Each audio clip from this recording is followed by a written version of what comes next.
Richie Palacios scores all the way from first. That's an RBI triple for Rosario. He led baseball in triples 2 years ago. Here giving Tampa Bay an early 1-0 lead. On the bump for Tampa Bay, Ryan Pepio. And Rays manager Kevin Cash said post-game that he wasn't feeling great before the game, but he looked just fine out on the mound. 6 innings, allowed just 1 run, struck out 7, bouncing back after he allowed 4 earned runs in his last start. Sharp. Move ahead to the top of the ninth. Colin Poche looking to close it out after Pete Fairbanks blew the save in Wednesday's loss. Up 2-1, tying run on second. Go-ahead run on first, 2 outs. Brandon Drury pinch hitting, and that's not going to get it done. Ball game. Rays hold on 2-1. Tampa Bay improves to 8-4 in their last 12 games after starting the season. Were shut out by Tanner Houck on Wednesday night in a tidy 1 hour and 50 minutes. Looking to bounce back in the series finale at Fenway. Top 5 Guardians up 2-1. Runners on the corners for Andres Jimenez. Into left, Ramon Laureano scores. Cleveland takes a 3-1 lead. Jimenez second RBI of the game. We go bottom 6, Red Sox down 5-1. 2 on, 2 outs for Jarren Duran. Into the gap in right center, all the way to the wall. Both runners score on the triple, and the Red Sox make it a 5-3 game. Here we go. Next batter, Cade Smith on the mound, and this is unfortunate. He slips. That's a balk. That's an easy call. So Duran scores from third to make it a 1-run game, down 5-4. Boston with back-to-back games scoring on a balk. Move ahead to the ninth. Red Sox still trail 5-4, down to their final out. Emmanuel Clase facing Tristan Casas, swinging. Ball game. Cleveland hangs on 5 up when it matters. Here's Jack Leiter about the moment and what it means to him making his Major League debut. It's a surreal experience. It's something you dream about since you're a little kid, and being around the game always. It's a special day. It's a special day from start to finish. What did Dad or Mom or somebody in particular say this stuff with you? They're just proud. Yeah, proud day, exciting. Obviously, results-wise, from my standpoint, not ideal, and not what I was, not what you dream about in a debut. But we won the game, and that's the most important thing. Again, I wish less bullpen guys had to throw for that to happen, but a win's the most important thing. Great attitude there from Jack. Of course, he gets that from his daddy. Here's a look at Daddy's debut compared to Jack's debut. Al Leiter made his Major League Baseball debut with the Yankees in 1987. Only gave up 1 run in 6 innings, struck out 8 in a win over the Brewers. Jack's debut, not so great. Allowed 7 runs on 8 hits in 3 2/3. Jack threw 85 pitches, 52 for strikes. Clearly the Tigers sitting on his 4-seam fastball, tossed 43 of them. But the series champ Jordan Montgomery will make his Diamondbacks debut Friday night in San Francisco. The opposing starter is Blake Snell, who's looking for his first win in a Giants uniform. Montgomery, a key piece in the Rangers' run to the World Series title last year, now pitching for the team they beat in the Fall Classic. Now, neither Snell nor Montgomery got the contract they were looking for in the offseason. Scott Boras did not deliver for his clients. Snell signed a 2-year deal while Monty signed a 1-year contract, and Montgomery just fired Scott Boras last week. Friday night, Snell and Montgomery pitching against each other in San Francisco. Back here with former MLB Executive of the Year and CBS Sports Baseball insider Jim Bowden, here to set the table for a big night in baseball on Friday. Jordan Montgomery versus Blake Snell. Jim, what will you be watching for?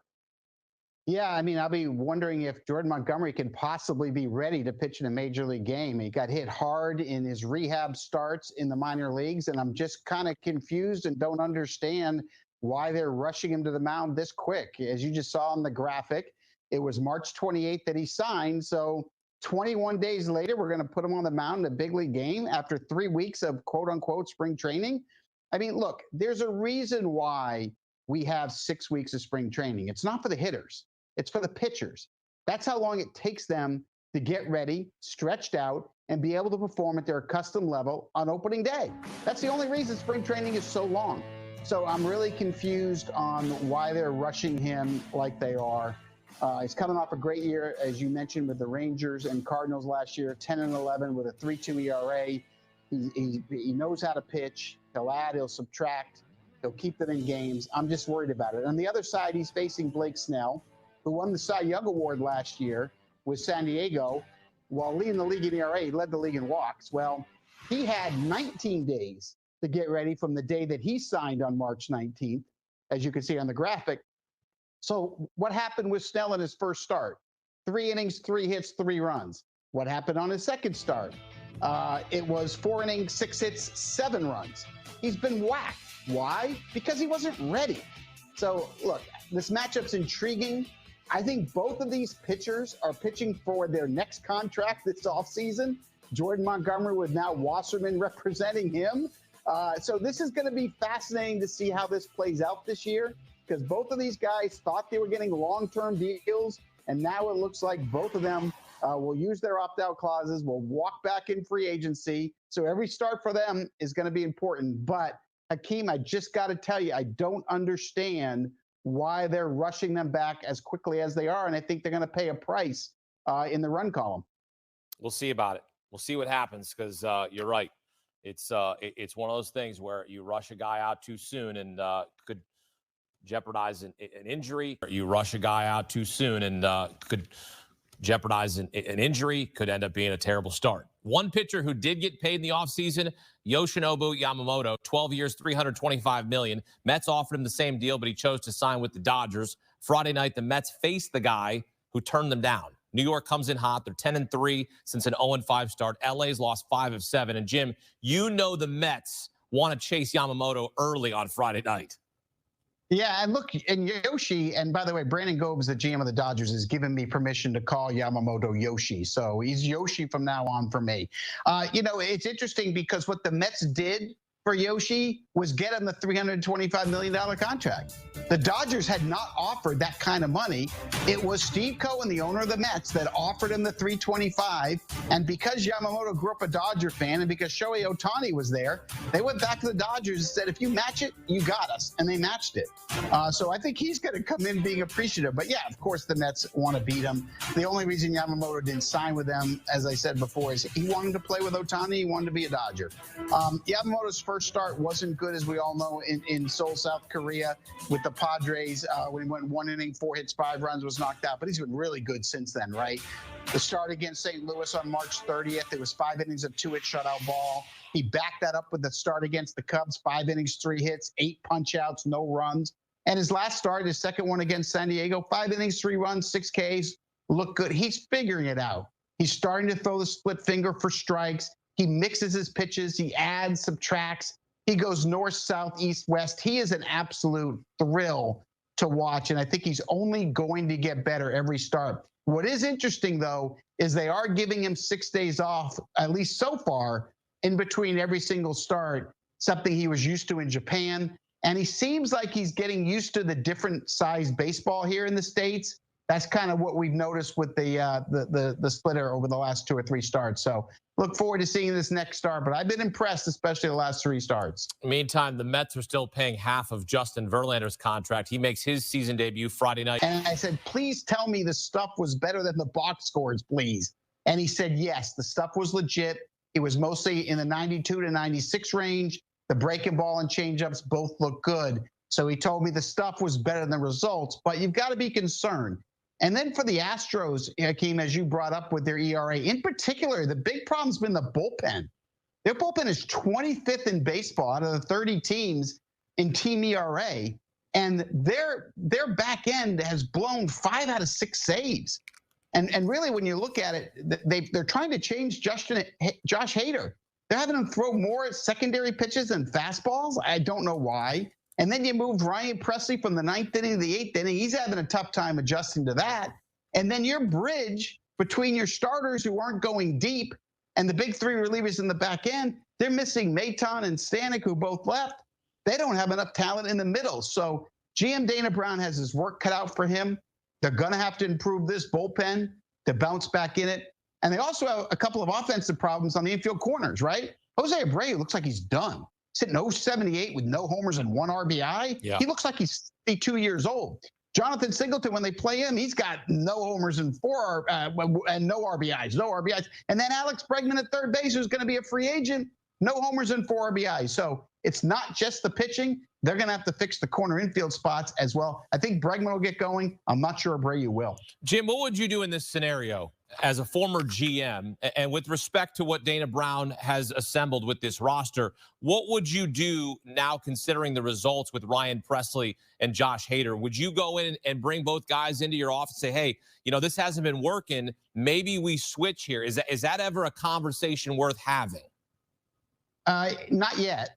At some point, if they don't get it going. But as a former GM, what I would be doing at this point is I would be getting with my analytic and pitching room and Hader and say, look, we gave him this 5-year deal because this is how he pitches, and we're not going to try to change things and try to get cute here and try to get tricky and try to find a better way. All we want is the guy that we saw pitch last year for San Diego, and I want the pitch sequencing to be similar to that.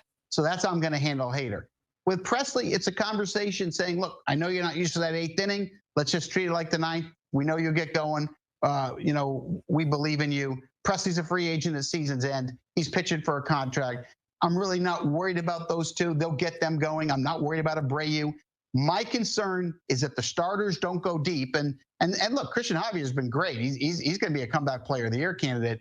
But you got to figure out, if you're Dana Brown, the GM, you better start concentrating on how you're going to fix innings 5, 6, and maybe add another guy for the 7th, because you're missing Hector Neris, you're missing Maton, you're missing Stanek, and you did not replace them appropriately. And in this day and age, you better have a deep bullpen. So I expect, if I was sitting there in Dana Brown, I would be calling the teams I know are going nowhere: the Marlins, the Nationals, the Rockies, the Athletics. And I'm going to do everything I can to try to build up that bullpen via trade. Now, I'm not going to wait till June or July. That may be too late with the kind of start they've had. Maybe they can get a deal done for Mason Miller from Oakland, who throws 1,000 miles an hour. That kid's filthy. I can't wait to talk to you about him. 7. Unbelievable. That kid is filthy. Filthy. Big weekend series in Kansas City. The reigning AL East champion Orioles visiting the on-the-rise Royals. Saturday, we get a match between AL Cy Young candidates Corbin Burnes against Cole Reagans. Jim, what are you looking forward to most when these clubs clash in KC? Yeah, these two pitchers, because they may end up 1-2 in the Cy Young, right? I think Burnes is the heavy favorite in Vegas and should be, but don't ever count out Cole Reagans and the stuff he's got. Can you imagine last June, GM JJ Piccolo of the Royals got Reagans straight up for Aroldis Chapman? Are you kidding me? Now he's got his ace. He is so impressive. So, yeah, I can't wait to watch this. Look, from the Kansas City perspective, Bobby Witt Jr. right now is a top 3 player in baseball. There's nothing he can't do on the baseball field. He got the long contract, and he is certainly living up to it. Really, really fun to watch. And on the other side, I mean, look, the Baltimore Orioles are the most fun team in baseball, in my opinion, to watch. That lineup 1-9 is so great that you've got 2 or 3 guys in the minor leagues that are better than 2 or 3 guys that are starting for them in the big leagues. And they're just waiting for their time, like Kobe Mayer and Heston Kjerstad. But when you talk about Gunnar Henderson and Adley Rutschman and Colton Cowser, who's the most underrated left fielder in baseball right now, Cedric Mullins, who looks like he's going to bounce back and be the 30-homer, 30-steal guy he was a few years ago. His lineup is so exciting. Adley Rutschman's the best catcher overall in baseball right now, in my opinion. Can't wait to watch this pitching matchup, though. Reagans and Burnes, it's going to be exciting. Royals have had a great start to the season. And look, we knew they'd be more competitive when they went out and got Michael Wacha and Seth Lugo to join Reagans in the bullpen. Brady Singer's developed, so they're in games. But I think what surprises us the most, and I talked to Matt Quartero, the manager of the Royals, on Sunday on my radio show, and he said the biggest surprise to him has been the offense, that they have had a very consistent offense to start the year. And if they can get run support for these pitchers, they may hover around 500 most of the year, which to me would be a huge improvement from a year ago. Royals have hit 23 home runs. That's top 10 in baseball, chasing the Orioles, who lead all of baseball with 30 long balls thus far in a big weekend series there in Kansas City. Jim Bowden break it down for us here on CBS Sports HQ. Jim, thank you. Here's a look at other notable series this weekend, including Yankees welcoming the Rays, the Bronx Bombers atop the AL East, Braves atop the NL East.